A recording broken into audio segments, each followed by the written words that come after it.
in the shit. One of them.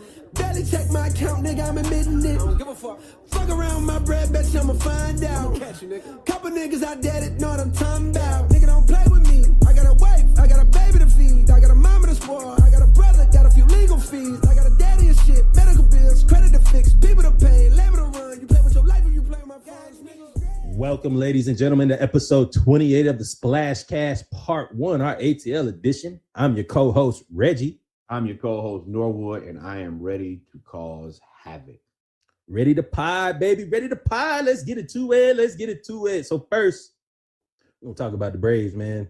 The Braves are advancing NLDS champs. We talked about it briefly on our John Gruden special in our first video. If you haven't had a chance to go look at that video on YouTube or listen to it on your DSPs, all DSPs, Apple Podcasts, Spotify, Google Music, wherever you need. Anywhere. Go listen to it. We got you covered on all bases and we streaming on Twitch, just to let y'all know. But we're going to talk about it again because the Braves are going to the National League Championship Series thanks to Freddie Freeman, the GOAT. AKA MV Free.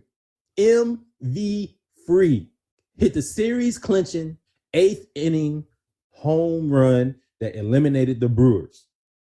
And what'd you do? No. Before we go any further, hey man, y'all open up that checkbook, you open up that wallet, you open up that billfold. If you gotta go home and get the piggy bank, whatever you do, you go pay that man. Go pay that man. Freddie. Go pay that man. You know how the old people say you gotta go see a man about a dog. You need to go see a man, Freddie, about a check and put it in my left hand right now. Cause Freddie, and the thing is, this is what happens. This is what happens when you don't pay him early. The price has gone up. Yep. The price, and if the price yesterday's price is no longer. Not today's price has gone up. Shout out to Fat Joe. Yes, respect to Fat Joe. And Freddie Freeman is looking more and more like new Chipper Jones.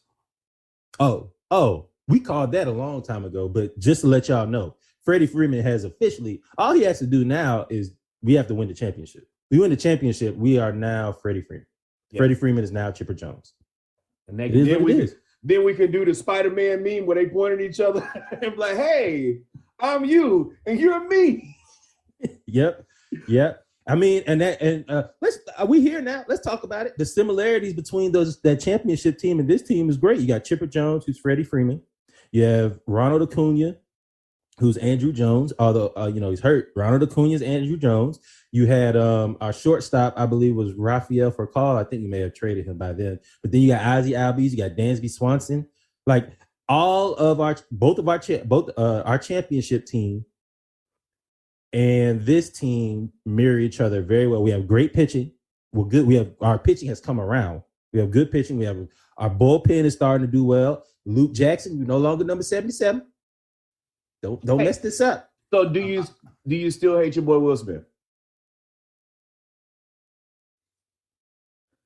I don't hate him. That boy. I don't hate him. Angela Bassett waiting to exhale. You caught me off guard with that. I don't hate him. He's played very, very well. He's played very, very well. Played the game. Pitched very well.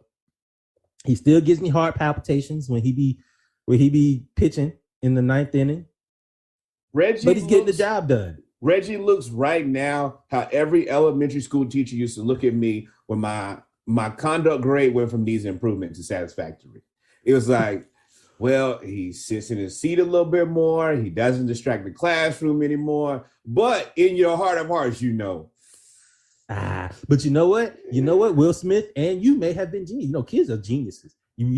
Adults are the dumb ones. You may have been the one to say, I'm going to be so bad that when I improve to not being too bad, they're going to be like, yo, that's an S. He already set the scale. No, everybody got it wrong, including my dad, who I used to get my butt whooped about conduct. All the time. I had a weekly report. It was always talkative. Now, funny story. Every job I've ever had, I've had to talk to people. And I have a podcast. I knew that talking was going to be important to me later on in life. So you were right. I was able to forecast my own future as a small child in elementary school. Just everybody else got it wrong. Oh, no, whatever, man. Let's get back to the Braves, man. No, I don't hate Will Smith. No, I don't like Will right Smith. all the time, man. I got to do it, though. The people need it. No, I don't hate Will Smith. No, I don't like Will Smith. He's serviceable right now. You do well in the National League Championship Series and don't blow any damn saves and don't give up 3-run home runs that send the Braves home, then we can revisit this conversation. That boy is still not the happiest. No, I'm not happy. Speaking of National League Championship giving up runs last year, we right back against the Dodgers. Los Dodgers. We are here. Here we go again, man. This is...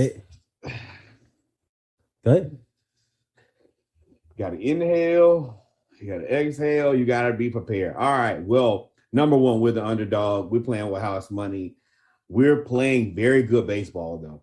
Very good baseball. We convincingly beat the Brewers. I don't think we should have swept them. Yes, yeah, absolutely. And they didn't do a whole lot of scoring in the series.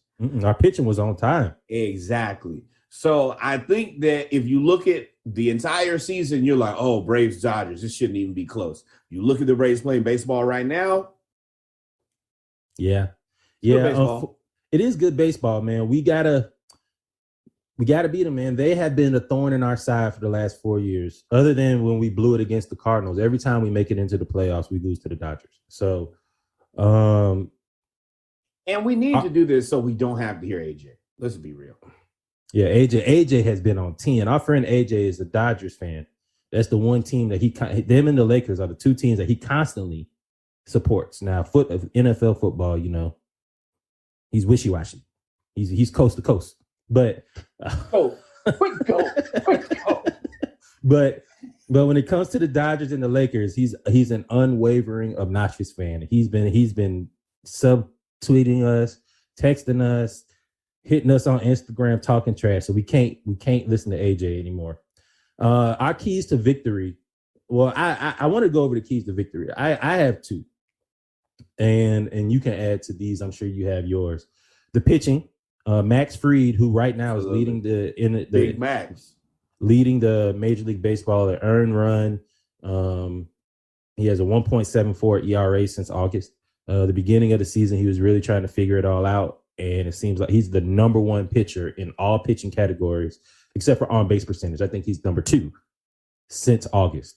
And he is starting. And then we have Charlie Morton, who has been awesome. Then we got Ian Anderson. So we have a solid 3-pack. And we have Mike Soroka. Y'all be crazy, but we ain't going to get into that.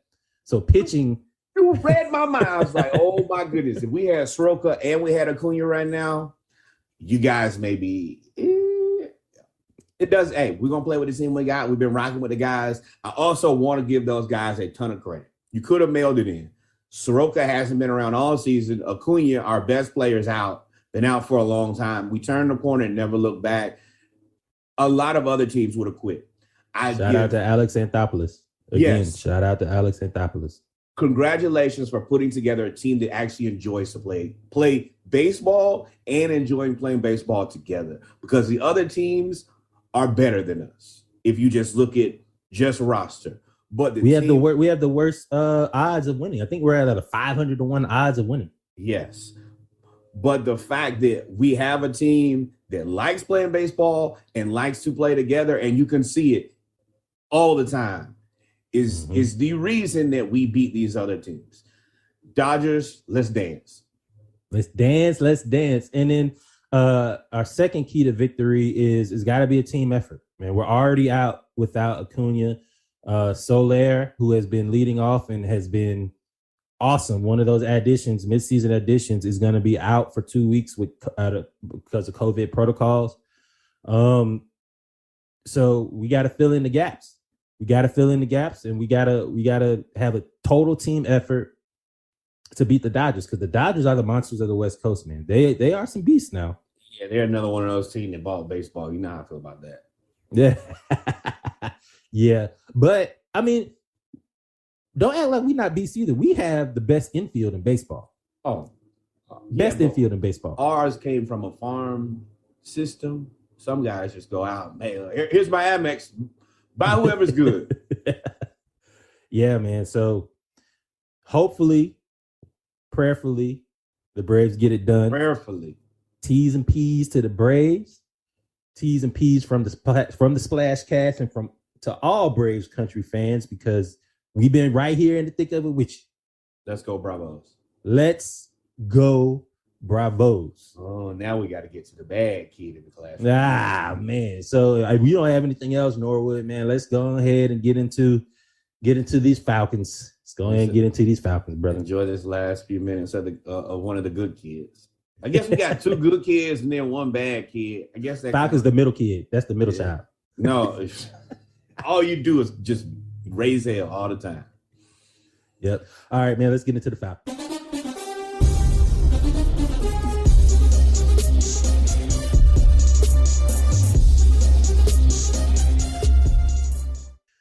And we're back, ladies and gentlemen, with our Falcons segment of part 1 of episode 28 of the Splash Cast, our ATL edition. We got a couple things we want to talk about. It's actually a good day. The Falcons went over the pond and beat the Jets. All the way over there and came back with a W. I'm going to go ahead before we even get into the segment and tell you. I don't know what the Falcons are doing. Don't ask me. I am here strictly as a fan. I try to be my best version of a journalist, podcaster. But the Falcons, you don't know what team you're going to get. You don't know how they're going to play. And we don't know how it's going to end up. I want to start with that before we get into the in-depth coverage. I think the professional way of saying that is that they're inconsistent. So like you don't know, like we start out we start out hot, right? We start out cold. We lost. About to say hot. Well, hot ass. No, so we lost to the Eagles 32-6 at home, just mollywop. Then we had to play the Buccaneers, and we played well. We lost, but we played well. And who do we well-ish? Who do we beat? The Giants. The Giants. Then we played the Giants. Then we did beat the Giants. They asked us to come back again and beat the Washington football team. That was not a comeback win. We Yeah. blew that. We were up by a lot. We were about 14. You're right. With in the fourth quarter, and we lost that game. And then we went over the pond to play the Jets, and Calvin Ridley was out. Russell Gage was out. We didn't really think we were gonna win. The Jets have a really good defense, a really decent defense. Linebackers who are men. Yes. And the Falcons went over there and jumped out to a 20-3 lead. I was like, oh my Lord, who is this team? We are texting each other like, have you ever seen any of these humans before? I've never seen these guys. Ever. Matt Ryan out there playing like he got something to prove. I never thought that him losing Julio would motivate him like this. He lost Julio. He's like, I'm letting y'all know right now, it was me. It was us. It was us. Now, don't get ahead of yourself. You are the greatest quarterback. Julio is the greatest Falcon of all time. Now, you got to know the separation of church and state, sir. You got to respect yourself. Respect yourself, man. Got a little over my skis right there. Yeah, you know what I mean? It's okay. It's okay. It's okay. But Matt Ryan, the reason I wanted to say it, because you were the one that have really, and I don't want to say caping, but have been defending Matt Ryan, because the Atlanta Falcons, I won't say nation, because that's actually a Facebook group that I follow. The Atlanta Falcons fan has, for the most part, really never truly embraced Matt Ryan because of the circumstances that he came in. And Atlanta, for the most part, is the metropolitan area till recently with the gentrification. Was a black city. The Falcons are a black team. The Braves, who SportsCenter said the Cumberland Braves, which made me laugh. The Braves relocated to their fan base. The Falcons stayed true. They stayed home. They stayed over there by Oakland City, Vine City. If you know about Atlanta, you know where that is. And they're not far from the AUC. Hold on. I do have to step in. I feel like the Braves it's the Georgia team and the Southeast team. as much as I love the Falcons, my very first team was the Atlanta Braves. Like I don't even really consider you a real Braves fan unless you had like one of them old school satin Braves joints. Ooh, I was in athletic jacket. I was in elementary school with a satin Braves jacket. You couldn't even talk to me, man. You had to come respectfully to me in that satin joint. Wore it on the first day of school. Satin, polyester, hot, sweat, and musty, but didn't care. I was clean. I was gonna kill him with it, though. I was gonna kill him. That's fair. But even with saying the Falcons, like what I'm saying is the Falcons stay home. Like the Falcons and the Hawks stayed in downtown Atlanta. Yes. There's always been a movement for these franchises. They always go out to the suburbs and they always go somewhere and they keep the name. But the Falcons stay home. And Matt Ryan, for the most part, he never was gonna outshine Michael Vick unless he won the Super Bowl. And then we got to the Super Bowl and we blew it. So, and then he has Julio, and everybody's saying that Julio is the reason, which Julio is really good. It was us. Absolutely. But Matt Ryan playing his ass off, y'all. And if you hating on Matt Ryan right now, that's just a personal problem. Because playing right now, he's showing off. That is my biggest thing. Matt Ryan is what you really want from a quarterback. He comes out consistently. He's going to play well. He doesn't make a bunch of turnovers. He's a smart quarterback. And he doesn't, as a guy who you playing for the Falcons, you're going to do your fair share of losing. You don't ever see him get upset. You don't see him throwing headsets. You don't see him getting mad and want to slap people. Matt Ryan is a competitor. He gets out there every game, win, lose, or draw, and I'm going to give you everything I got. And you should respect that, and I do. That's the reason I will tell people easily he's the greatest Falcons quarterback of all time, and I will trumpet his good deeds until he is no longer a Falcon, and then even in perpetuity, just like I do Julio. You got to respect the guys who come and give it all. Yep. So with this win against the Jets, man, now the Falcons jumped out 20-3. We did almost blow it. You know, we ended up winning 27-20. Wouldn't be a Falcons game if we didn't almost blow it. Hey, man, there have been two players stood out in that game on offense for us. Really 3, really 2.5. We'll say 2.5. He's really a person, but we'll get there. The first person was Kyle Pitts. Kyle Pitts had 9 catches for 119 yards and a touchdown. And it wasn't 9 regular catches, not like running a stop route over the middle or a dig. It was a one-handed, behind the back, Reggie Bush type catch. It was a catch on the sideline. It was running over people, around people, through people. Like, he looked unstoppable. Yeah, Reggie. What school did he go to? I can't remember. Oh, okay. All right. I know sometimes your memory be a little bad. And also, I do want y'all to understand that I told y'all last year he was the best player in college football, and nobody believed me. They're like, oh, you sound crazy. You sound crazy. Well, you want Devontae Smith or you want Kyle Pitts? So you reaching. I wouldn't say he was the best player. He wasn't the best player in college football. He was really, really good. He was the best tight end in college football. Devontae Smith's whole team is in the NFL right now. The whole team. True. who for the Gators? Kyle Trask. Unfortunately, I do think that Kyle Trask is a good quarterback. He is. He's just behind the goat. The times that I seen him, he'd be in a sweatsuit. Kadarius Toney. He been balling with the Giants. He just punched somebody in the face. I ain't got nobody else for that. The only 2 I know. I don't know. Y'all got your lineman. Yeah. I mean, He's good though. Now go look at Alabama. Mac Jones almost beat Tom Brady like 2 weeks ago. Like, let's be real about this. There's a difference. It's fair, but we're not gonna keep talking about Florida. Man, Kyle Pitts, 9 catches, 119 yards. Y'all smell that hate? Is that? And well, we have documented you hating for the last 27 episodes. Shut up. So moving on, the second person that I want to talk about is Cordero Patterson. Cordero Patterson has been the best free agent signing in the league, probably the best free agent other than Tom Brady. Of course, Tom Brady. But this offseason, he's the best free agent signing value. He's 1 year, $1.3 million. He's 41. He plays running back. He plays wide receiver. He's kickoff returner. He does everything.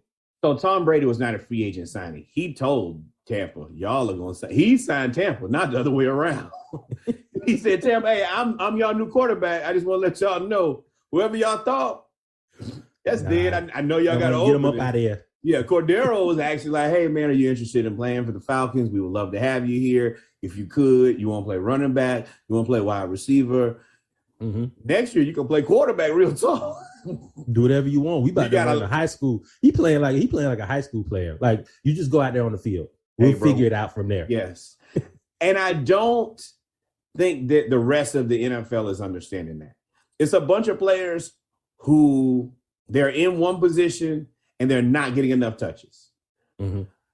Falcons ain't gonna mince words about it. We got to get him the ball every time. He runs hard. He runs aggressive. Pitch it to him, hand it to him, throw it to him. What are we gonna do? We're gonna get him the ball because he's a really good football player. We'll figure the rest out. Whatever position he want to play, we want them 5 touchdowns. Thank you, sir.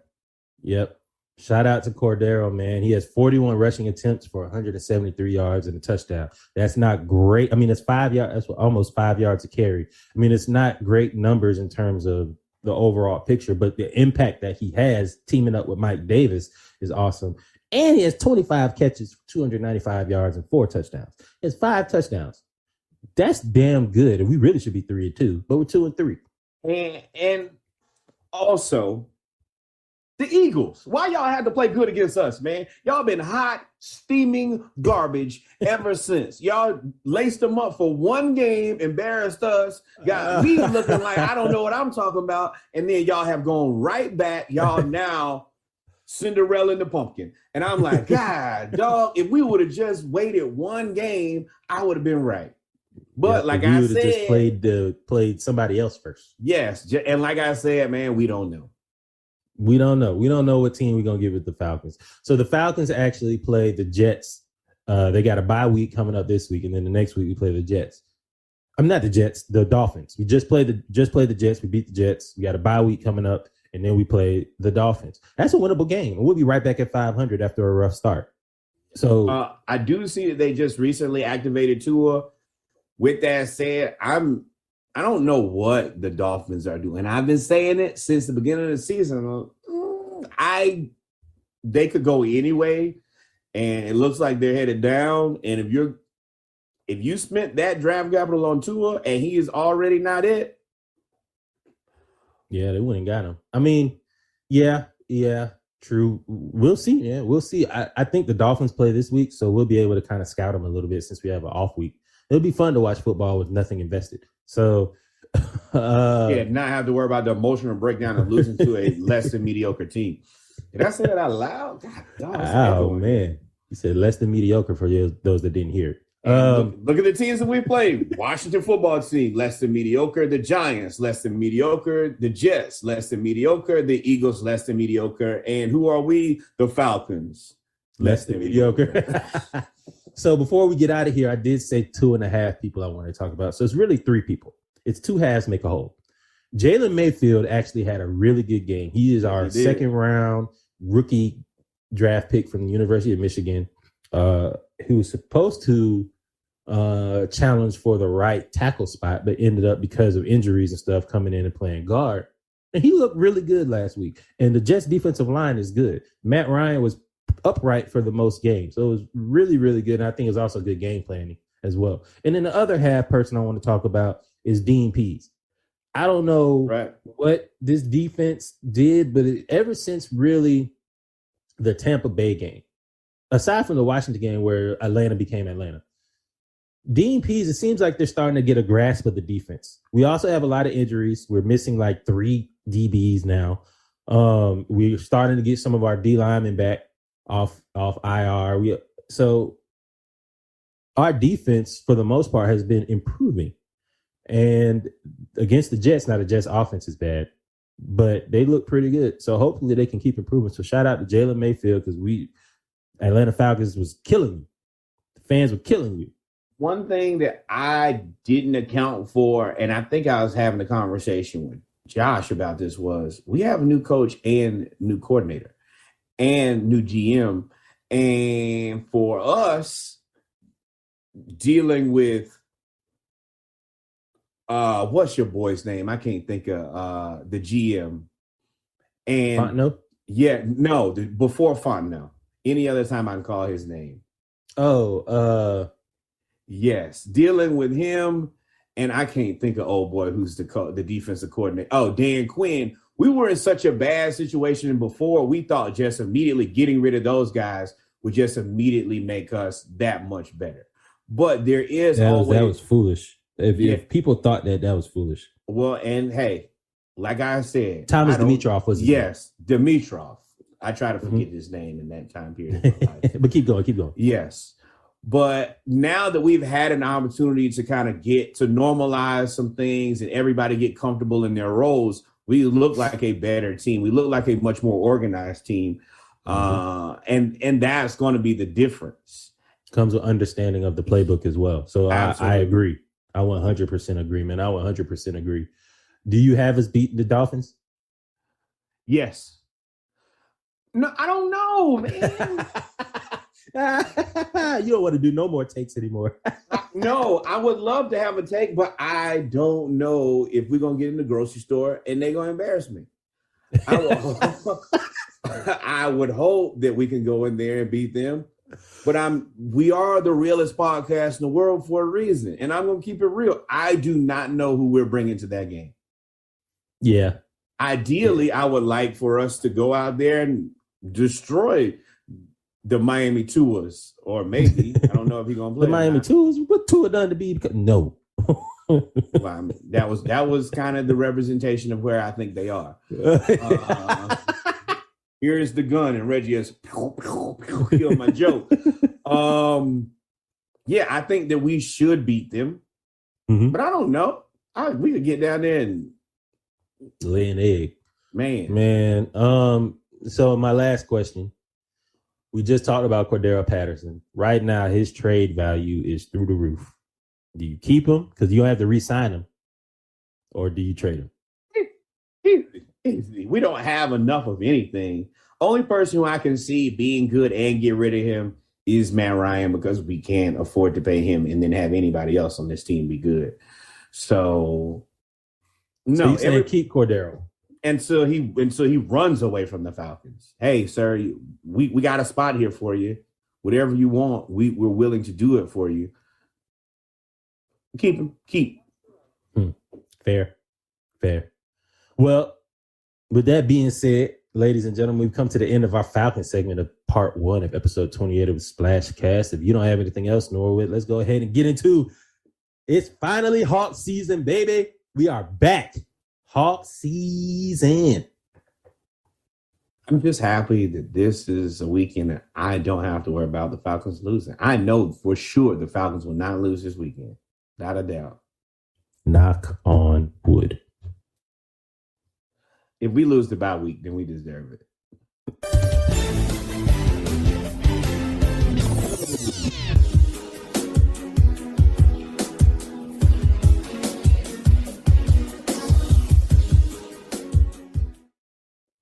Welcome back, ladies and gentlemen, to episode 28, part 1, our ATL edition of the Splashcast. We are now going to get into our Hawk segment.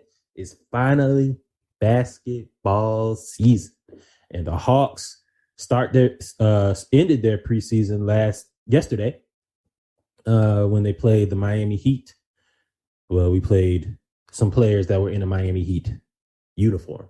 That is the best way to put it. We played the bench. We played the Miami Heat G League team. Yep. So we did play them. So we basically used this as a warm-up game, and we finally had our starting 5 on the court together. I think last year our starting 5 only played 19 games together. Correct. And we still made it to the Eastern Conference Finals. So now that they're back, we got DeAndre Hunter back. Clint Capella played. I think we were slow bringing him back because of soreness, as well as because of DeAndre Hunter's knee. And they look good. Not gonna lie to you, they look good, man. What were your thoughts on the last preseason game? This is what we're supposed to look like, man. This is what we're supposed to look like. We have been telling people for months now, probably over a year, DeAndre Hunter is the real deal. The only weakness that I see in his game is his knee. I'm not gonna say there's not anybody, but on our team, he is an excellent perimeter defender. He can shoot at all three levels, 3, mid-range, and finishes around the rim great. Has a good handle on the ball, smart passer. Good free throw shooter. Good free throw shooter, and can guard 1 through 4 confidently. And whoever their best perimeter player is probably who he guards so that we can hide Trey on defense. Yep. 100%. Trey went full Trey. I think he had 27 and 15. Ooh, shout out to all the people that said the new rule changes were going to change his game and he wasn't going to be able to score. And that the issue is searching for y'all. I'm searching. Yes, the issue is he didn't get the calls, but he's making the shot. So it don't matter if we would like 3 instead of 2, but he was making some 2s. And I think the biggest thing there was the assists. Yes, and Clay Bogdanovich or Bogey Thompson, whatever you want to call him, he gonna shoot it. Every time. You just wait. Oh, he hit me. He's shooting everywhere. Boy, and I don't even think we even played Gallo. No, Gallo and Lou both out on rest. They old. Last thing we need y'all to do. And Lou already looking good. Yeah. Last game, Lou was cooking. I was like, yeah, let him sit. Gallo, let him sit. Gorgie J. I don't think people were like, if you look at Gorgie in the first game he played and in the next game, looks like 2 different humans. I don't know. Shout out to Nate. I don't know what they've done as far as getting him physically ready that fast, but he looked like a whole different human. He was shots. He was rebounding. I was like, that's not what we brought you. Passing. A bonus. Oh yeah. Passing. Like that is one of the deficiencies that we probably have in our team is we don't have the greatest bigs that can pass. John Collins not a great passer. Clint Capella sure as hell ain't a great passer. But Gorgie was out there dealing it. And I was like, okay, this is what you used to look like. And I'm glad to see that that's what you're looking like. I've been telling you that I think that Sharif and Jalen are probably going to spend a little bit of time in the G League. I'm sure of that now. They're only getting into the games right now, the very end of games, which I think is good. Let them go down there and get their confidence. The guys Sharif is nice. And I'm gonna tell you one thing about Sharif that makes me mad at Trey. You see how Sharif plays defense? Yeah. Fever. Hustles. He is a pest. And I think he understands that I might not be the greatest shooter in the world. But what I can do, and I might not even be the greatest defender in the world, but what I can do is I can annoy the hell out of you until you give the ball up. And I wish that we would get the same effort out of Trey. I do understand that he carries a larger load on the offensive level, and it is important for him, if everybody else to play defense, you got to score. But sometimes, especially in bigger games, at the end of games, hey, turn that defense up, man. You see Sharif doing it. Sharif get right in the game and say, I'm going to do what I can with what I got. That means even when he's out of position, he's hustling back to get in position. He rarely gets chewed out. Yes. And Sharif can finish at the rim, dog. Like he's his stature. He's small in stature, but he knows how to position himself to finish at the rim. I do think that playing with Lou and playing with Trey are the greatest 2 guys for him to play with for his size. She's going to see 2 guys who like, hey, I'm going to get my bucket. 6 feet, 5'5", 5'4", whatever it is, I'm going to score every time. And Lou is getting buckets and Trey is getting buckets. And Sharif like, well, I can't say that I'm not tall enough to get buckets because these guys my height. Yeah. And I think that gives him the confidence to go out there and like, yeah, I'm going to get it. Yeah. And his passing is his passing is second to none as well. So, you know. Wait. One more thing. Can we thank the NBA for letting us get Jalen Johnson and Sharif Cooper and walking out the door? I don't know the last time I saw a heist. No trades, no nothing. I don't know if I've ever seen a heist like that wasn't in any of the Ocean's movie where you just walk in, take what you want, and then walk out like nobody's any the wiser. Yeah, there was like, and then they gave us a B plus. I was like, okay, well, y'all obviously don't know about Sharif, and you Yes. obviously don't know. I can see the doubt for Jalen because he didn't play, but Sharif played. 12 games though. That is where I can understand where we're one of the few teams that are suited to take the risk. We don't really need a point guard. We don't really need another wing guy. These are two luxury picks, and we could go up, but we hit on both of them. And I did see where they rated our front office as a mid-range front office. And in my head, I want to find the writer of this and slap the taste out of his mouth because you'd be so offended. Because if you look at our draft picks, we've only missed on one. That was Omari Spellman. And the reason that Omari Spellman didn't hit is just because he couldn't control his weight. Everybody else we've hit on. Collins, Trey, Herder, probably Cam, definitely DeAndre Hunter, Jalen, and Sharif. Who else is drafted? Onyeka Okongwu. Yes. Oh yeah, I missed 00. Who else in that time span has drafted that well? If you can show them to me, I give you $20 out of my pocket right now. In that time span, drafting. And these guys, and we haven't had a bunch of OKC, maybe. Heck no. Outside of SGA, who did they really hit on? I don't know. Exactly. It just doesn't happen. And we aren't drafting. We're not the Cavs. We're not getting the first pick every year. Fair. If you get the first pick every year, and I guess you're probably not hitting either because your guys are the first pick every year. Yes, exactly. And they got enough problems over there with Garland and Sexton and all them other people. Yes, but we are a top tier, I think, front office. I think our front office is our secret weapon, and I like that we're still a secret. And I appreciate you guys who continue to not respect us. It's basketball season. We here, man. Another take I got from that from that preseason game was Cam is coming along. He was a little bit more under control. You said you didn't really like the way he played. I watched the game. I didn't really have a problem with the way he played. His jump shot, I don't know if it's confidence or how much work, but shoot, his jump shot is amazing right now. He doesn't have a defined role. And that's the reason we can talk about both of these at the same time.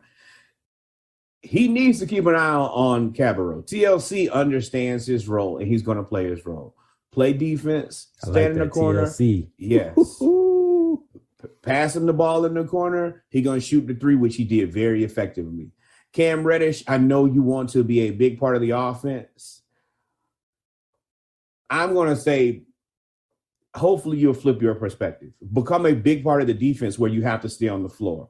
Once you're a fixture, then you can start tweaking your game and finding ways to be involved in the offense.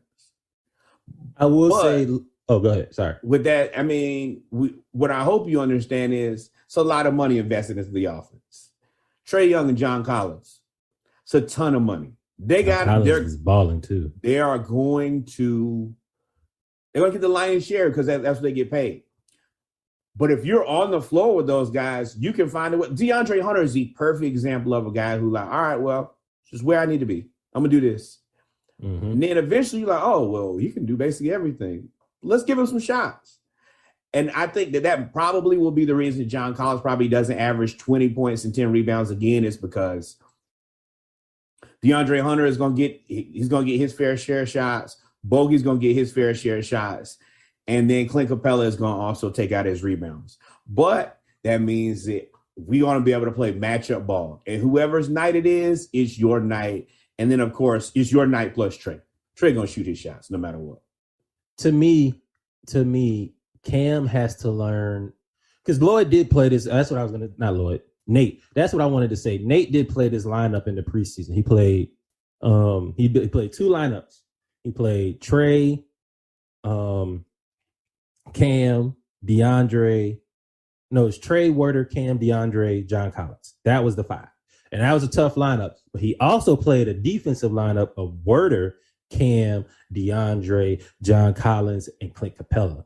And that was a great defensive lineup and Cam was just the wing was on your 1 through 3 was tough because it's 6'8", 6'9", 6'8", 6'8", 6'9", or 6'7", 6'8", 6'9". Werder 6'7", Hunter 6'8". Cam is legit 6'9" now. Yeah. And then Collins is 6'9", and then Capella is 6'11". That was a problem.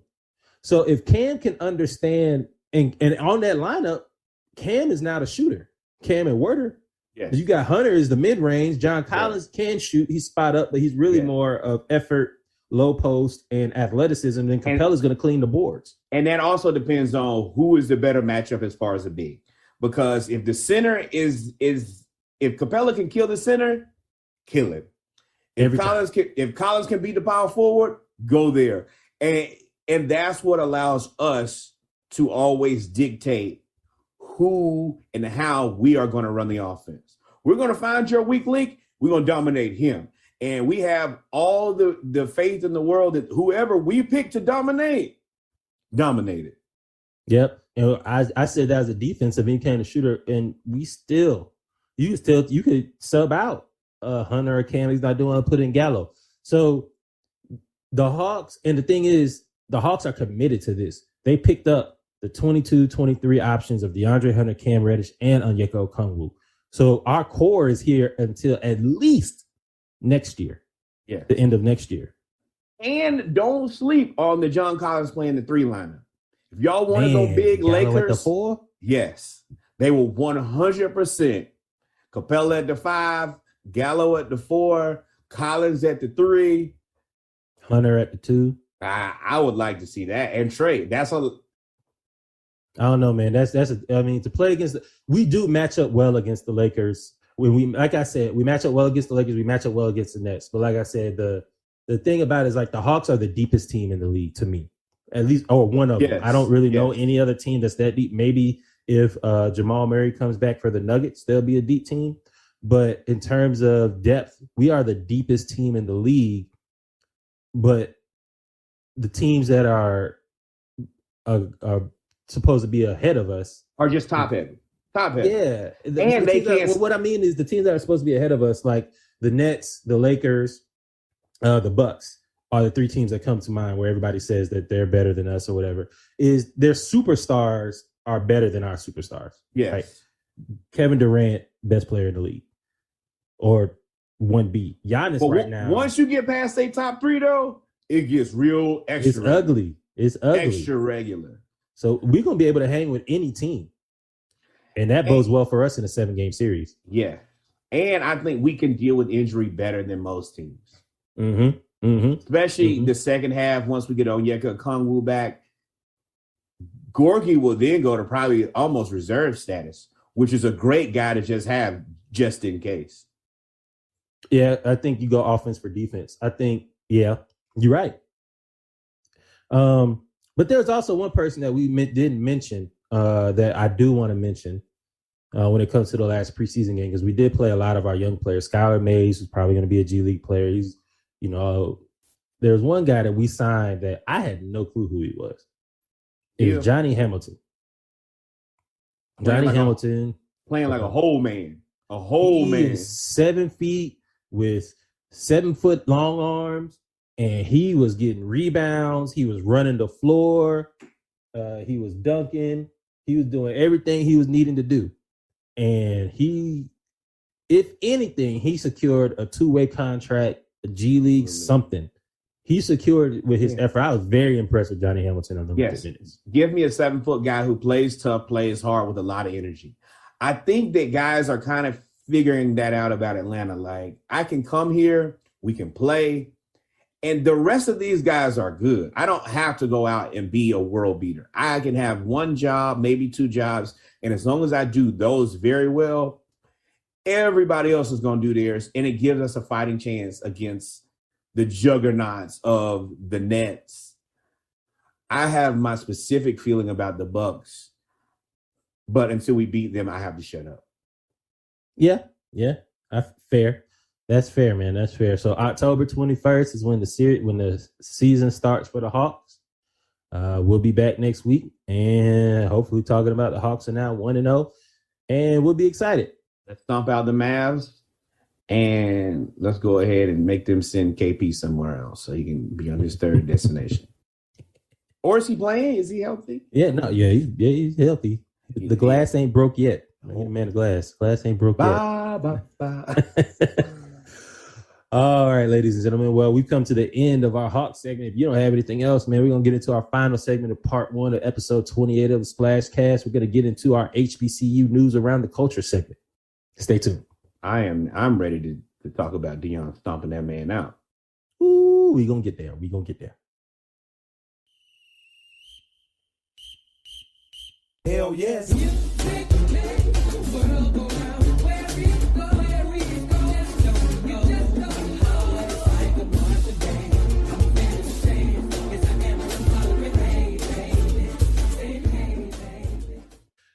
And we're back, ladies and gentlemen, with our favorite segment of part 1 of episode 28 of the Splash Cast, our HBCU news around the culture. But before we get started, Norwood, what'd you have? Absolutely.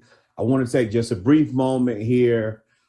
This is our favorite segment. This is the segment that we're easily most passionate about. This is what led us to where we are today. This is a momentous occasion. This is the first time we've ever gone full video. We are adding the visual portion of the podcast. Thank you guys who've been listening. Now you get to see my wonderful, handsome, bearded face.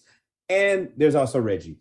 I would like to take a moment and have a celebratory toast. We are the Splash Cast. We enjoyed the brews, and it will be only right if before we started this.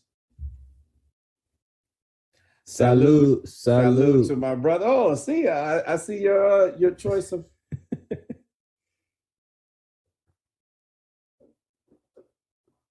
Yes, sir. And I'm gonna let that shot slide. Talk about your beautiful face. Only one of us has a whole lot of hair on our face to hide it. You're the one that has all the hair on your face to hide it, not wonderful, me. Wonderful. Either way. This mane that I have here.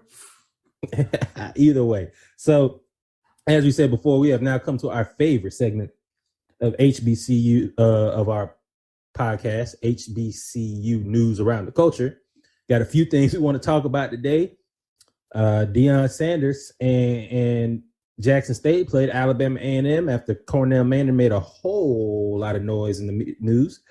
We also going to talk about J.R. Smith, and we're going to talk about Dwayne Edwards and HBCUs in Detroit. So let's get started. Cornell Manning.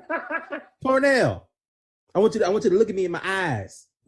I want you to look at me. You did a whole lot of talking. Now, for those that don't know, Cornell is the head coach of Alabama A&M University. He called out Deion about his scooter. He called Deion out about being a coach. He said, we don't care that you got all these 4 stars and 3 stars and 5 stars and stars. If you record them, we got them too. We're the defending SWAC champion. Come see us. He felt disrespected. Deion kept quiet. And then they finally met and had to play against each other. And you talk about one-sided. Jackson State ended up winning 61-15. I think that's what it was, 61-14, something. That's a whole lot to a whole little over there now. Yeah, that was a whole lot to a whole little. 61-15. So last episode was taking the high road. Mm-hmm. Now, if you do take the low road, it's much easier to get stomped out because you already on the ground.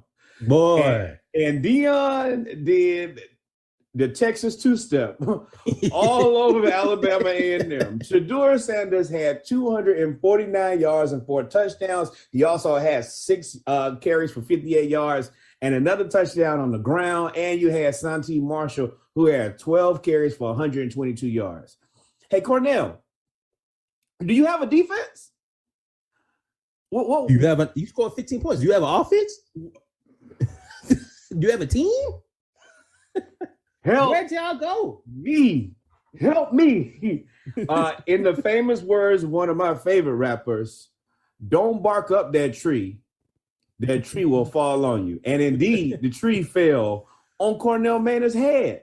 and you earned it. Like every bit of it. And you talked about the man Scooter. Guess what Dion left at midfield for you after the game?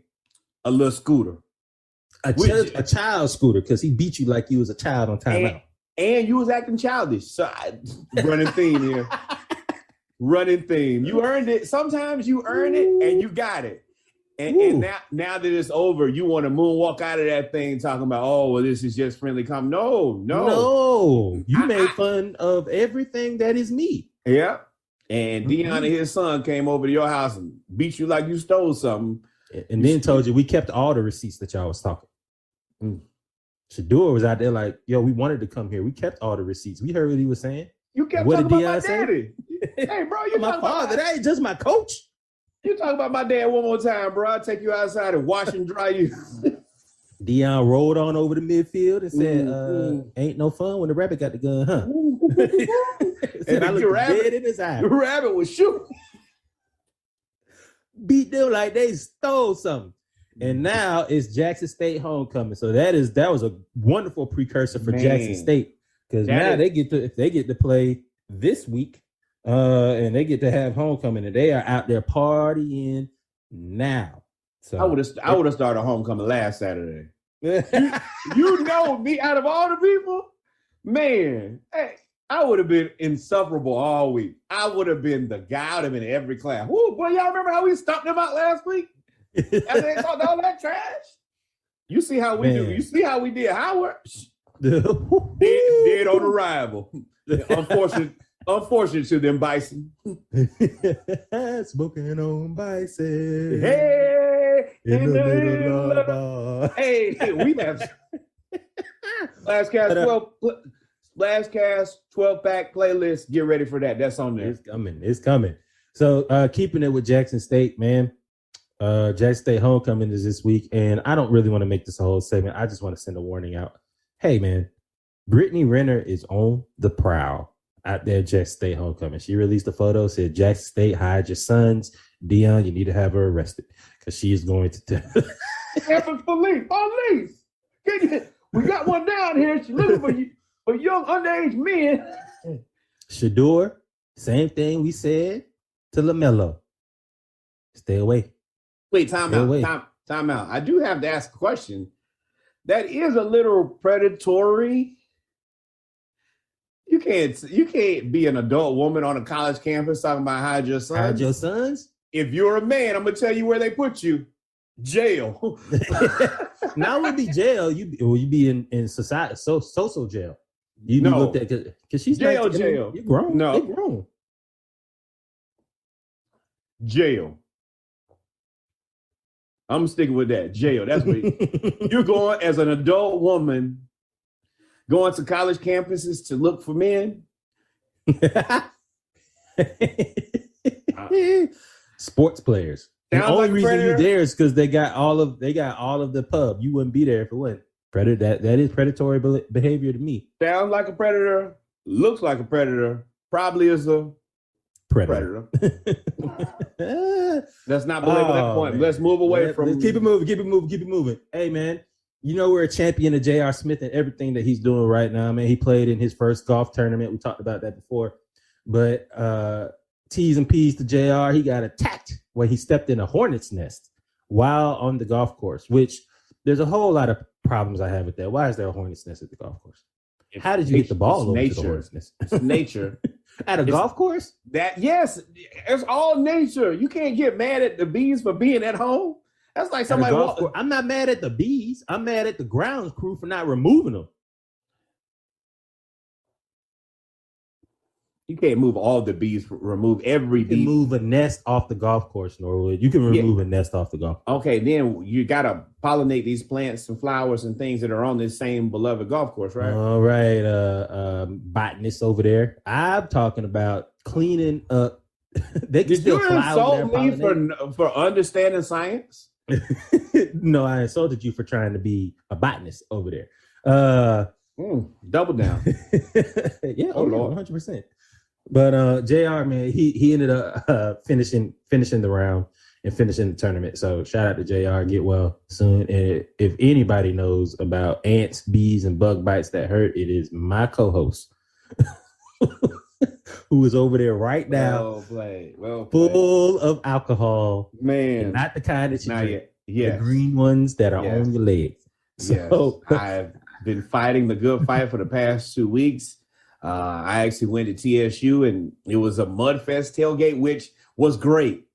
To be able to go and just be in the Black experience, rain, sleet, hail, or snow. We got it in. I was a casualty of war. I'm not. I'm okay. I would do it again. Risked it all for the HBCU experience, and I loved it. Yes, I am hurting, but hey, man, ain't no injury reserve over here. We the realest podcast. So I don't stop. I can't stop. Won't stop. Rockefeller Records. We get down. woo, man, that was intense. But So was Keep it that moving. ant bite on my foot when I felt like it was gonna fall off. oh, he's allergic to ant bites. I know some of y'all are like, oh my God, it's just an ant bite. Nah, you're allergic to it. I got full Sherman Clump foot over here. Like it ain't no jokes. This ain't the funny part of the podcast. Funny to me. But moving on, I wanted to bring notice to a former Nike designer and executive, Mr. Dwayne Edward. Dr. Dwayne Edward. I apologize. Everybody, No all shade. flowers and Dr. respect. Yes. Big Dwayne Mama Edwards. told me you Yeah. always call them by their title. So Dr. Yeah. Dwayne Edward, he is reopening or working with corporate sponsors and Jay-Z and Beyonce to open the Violet T. Lewis Business School. I hope I have that name right. The Lewis College of Business. I'm sorry. The Lewis College of Business in Detroit, which was opened or founded in 1939 by Ms. Violet T. Lewis. It was the second business school. It was the second campus of the business school. The first one was in Indianapolis, Indiana, and it was relocated to Detroit. And after 75 years, it shut its door after losing accreditation in 2013. These are the things that are great. This is why we like to podcast. We want to highlight these things because we never feel like they get enough publicity. They never make it to the right platforms. This guy is doing everything that we want. Also, Detroit is a perfect place for HBCU. I want to see more of the HBCUs who have lost their accreditation, lost whatever, come back. I'm also a big proponent of, I think the West Coast, eventually every HBCU started out from nothing. I want to see a West Coast HBCU. And it's too much land for it not to happen. But I always believe in humble beginnings. Let's start with one. We have way too many athletes, too many actors. There's too much money on that side of the country for them to never have that experience. I am a proponent of all of this. I want to see more of it. And shout out to Dr. Edward for doing what some people believe will be unthinkable.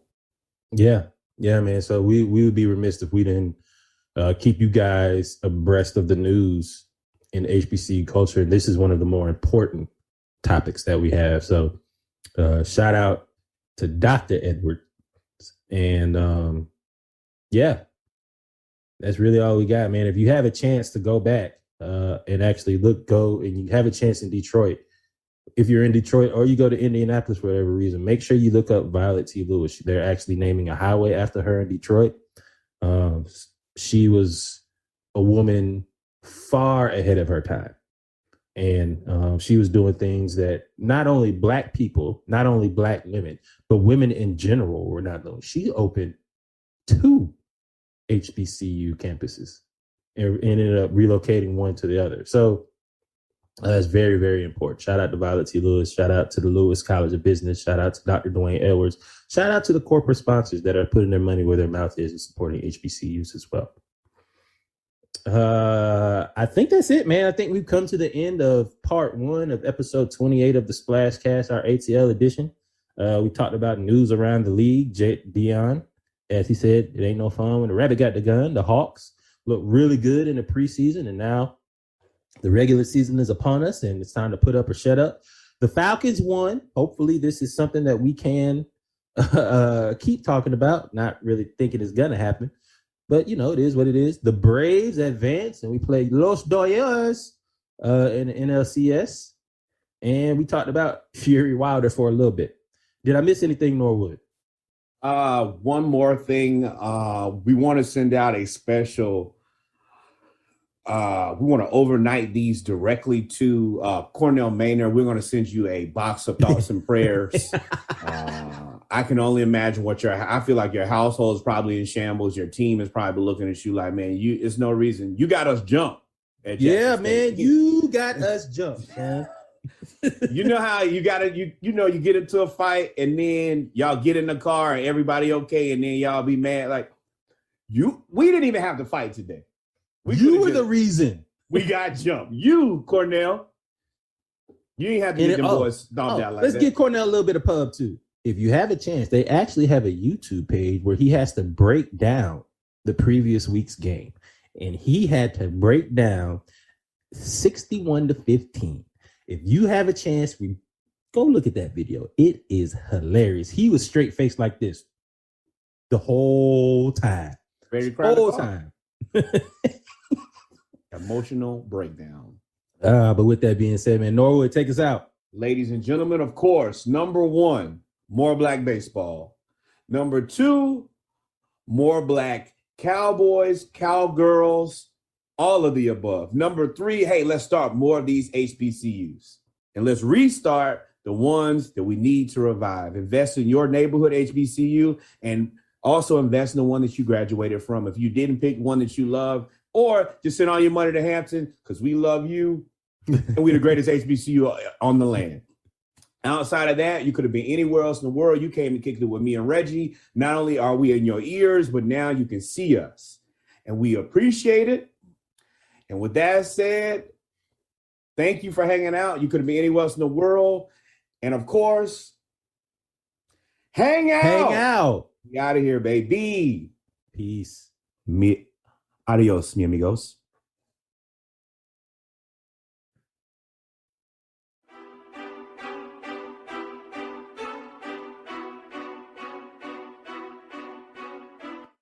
From the streets, I never ever been a commercial type. Lil' Ice riding on PJs, he won't ever ride commercial flights. Thinking about the shit I did that kept my mama up at night. Thinking about them drugs I took, them bitches kept me up at night. Used to want 100 mil, that shit it seems so far away. Now I stash 100 mil away just for a rainy day. Rolls Royce umbrella in my Phantom case it rain today. Just went for my niggas drinking, trying to chase the pain away. Niggas be wishing we switch up position, they want me back up in the kitchen. Niggas be snitching and acting like bitches, that's why they get found in them ditches. From trenches to riches, this shit is tradition, we ballin' out through the pandemic. This ain't no publicity stunt, this shit ain't no gimmick, this shit ain't no image. Snow cone watch, effing in two-tone. Pull up in a coupe with no roof on. We straight out the mud with no boots on. I took out the white and count blues on. Niggas so I say I gotta slide. Hop out and skate on the gun line. Don't talk on the phone, no FaceTime. Came from the streets to the baseline. Snow cone watch, effing in two-tone.